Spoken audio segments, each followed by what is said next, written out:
Hello everyone, সবাই কেমন আছো? আশা করছি সবাই খুব ভালো আছো এবং আমি কিন্তু অনেক ভালো আছি। আজকে চলে এসেছি রান্নাঘরে এবং আজ আমি বানাবো হচ্ছে মালপোয়া। তার জন্য সব রকম জিনিসপত্র আমি সামনে জোগাড় করে রেখেছি। আর তো ওই জন্য বসে পড়েছি এগুলো বানাতে এবং এখন আমি এগুলোকে ফেটিয়ে রাখবো, মানে সব কিছু মেখে রাখবো। কারণ 30 মিনিট বা 25 মিনিটের মতন এটাকে রেস্টে রাখতে হবে, তাহলে জিনিসগুলো ফুলবে। তো তার জন্য আমি 25 মিনিট আগেই চলে এসেছি রান্নাঘরে, এগুলোকে গুলিয়ে রাখবো এবং 25 মিনিট পরে কিন্তু রান্নাটা করব। তো চলো দেখে নেওয়া যাক যে কি কি জিনিস আমি এখানে রেখেছি। তো চলো। তো দেখো, নিয়ে নিয়েছি একটা গামলা এবং তার সাথে নিয়ে নিয়েছি এই যে এটা দিয়ে আমি ফেটাবো, তার জন্য আমি রেখেছি এটা। আর গামলাটা নিয়ে নিয়েছি ধুয়ে এবং পরে নিয়েছি সেকেন্ড হচ্ছে জল, কারণ জল দিয়ে গোলাতে লাগবে, এর জন্য জল নিয়ে নিয়েছি 1 কাপ। পরে যদি আবার লাগে তো আমি আরও নেব। এবং নিয়ে নিয়েছি চিনি, দোকান থেকে চিনি কিনে নিয়ে এসছে বাবা, তো তার জন্য নিয়ে নিয়েছি চিনি। অ্যান্ড নেক্সট হচ্ছে সুজি। দেখো সুজি কাটতে গিয়ে অবস্থা কি হয়েছে, দেখো সুজি পড়ে গেছে। তো যাই হোক, আমার সাথে সবসময় এরকম অ্যাক্সিডেন্ট হয় রান্না করতে গেলে। তো যে সুজিটাকেও আমি কেটে নিয়েছি, এই যে সুজি। এবং নেক্সট হচ্ছে লাগবে হচ্ছে ময়দা, এই যে ময়দা দেখতে পাচ্ছ, ময়দা নিয়ে নিয়েছি। অ্যান্ড নিয়ে নিয়েছি সাদা তেল, কেন সাদা তেলে ভাজতে হবে। ও আরেকটা জিনিস, সেটা হচ্ছে এই যে এটা হচ্ছে মৌরি দিয়ে জিনিসটাকে গোলালে কিন্তু এটা স্বাদ আরও দ্বিগুণ হয়ে যায়। যতটা পরিমাণ লাগবে ততটাই নিয়েছি এবং বাকিটা কিন্তু আমি রেখে দিয়েছি সাইডে, কারণ সবটুকু দেবো না, সুজির সাথে ব্যালেন্স করে দেবো যাতে জিনিসটাকে একদম সেম হয়। তো যাই হোক, এবারে আমি সুজিটা এখানে অ্যাড করে দেবো। সুজি কিন্তু আমি সবটুকুই দিয়ে দিচ্ছি, কারণ সুজির ময়দাটাও অনেকটাই আছে, তাই সুজিটা পুরোটাই লাগবে। তো ওই জন্য আমি সবটুকু অ্যাড করে দিলাম সুজি। এই দেখো, ঠিক আছে। এবার আমি সুজি ময়দা দেওয়ার পরে এবার দেবো হচ্ছে এবার দিচ্ছি মৌরি। এই যে সবটুকু দিলাম না, কারণ এই যে এতটা রেখে দিলাম, কারণ সবটুকু লাগবে কিনা আমি জানি না। তো যাই হোক, মৌরি দিয়ে দিয়েছি। এইবার দেব হচ্ছে চিনি, কারণ মিষ্টি ছাড়া কিন্তু মালপোয়া অসম্ভব। তো চিনিটা দিয়ে দিই।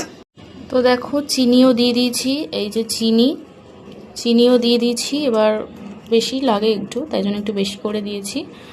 এইবার আমি এগুলোকে সবটুকু মিক্সড করব, ঠিক আছে। মিক্সড করে তোমাদের ব্যাটারটা দেখাচ্ছি। তো এই দেখো, ব্যাটার গোলানো রেডি। এরকম একটা নরম একটা মানে জল ভাব রাখবে, বেশি শক্ত করবে না, বেশি শক্ত হয় না, আর বেশি নরমও ল্যালে হয় না, এরকম টাইপের হয়, ঠিক একটু থকথকে টাইপের আর কি হয়। তো আমি ব্যাটারটা গুলিয়ে নিয়েছি এবং চিনি সব দিয়ে গুলিয়ে নিয়েছি এবং আমার মনে হচ্ছে এখন একটু লবণ দিলে এই ব্যাটারটা সুন্দর লাগবে। তো কেউ লবণ দেয় নাকি জানি না, বাট আমি লবণ দেবো। তো লবণটা দিই, আমি ব্যাটারের মধ্যে দিয়ে দেবো হচ্ছে এই যে এইটুকুনি লবণ। এতটা ব্যাটারের মধ্যে এইটুকুনি লবণ আমি অ্যাড করে দেবো।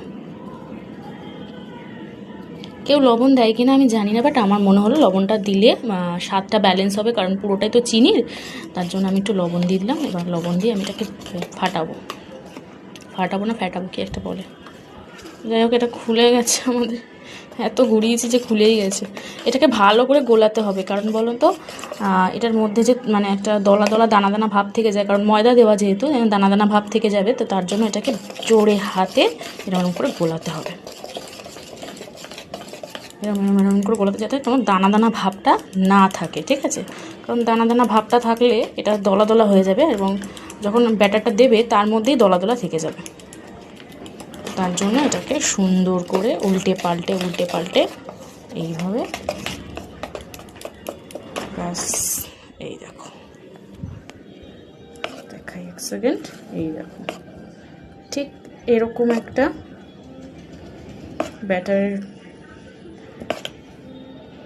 ব্যাটারটা ঠিক এরকম হবে, ঠিক আছে। এবার এই ব্যাটারটা কিছুক্ষণ যেন রেস্ট থাকবে, কারণ এটা ফুলবে, কারণ যেহেতু সুজি দেওয়া, তো তার জন্য এটা রেস্ট থাকুক এবং কিছুক্ষণ পরে যখন রান্না করব তখন আসবো আমরা। তো দেখো, কড়াই বসিয়ে দিয়েছি মালপোয়া ভাজার জন্য এবং তেল দিয়ে দিলাম, সাদা তেলে ভাজতে হবে। তো এই যে মালপোয়া রেডি।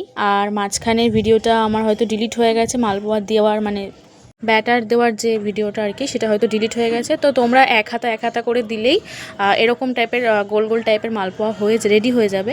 তো যাই হোক, ভিডিওটা এইটুকুনি, দেখা হবে পরবর্তী কোনো ভিডিওতে। টাটা।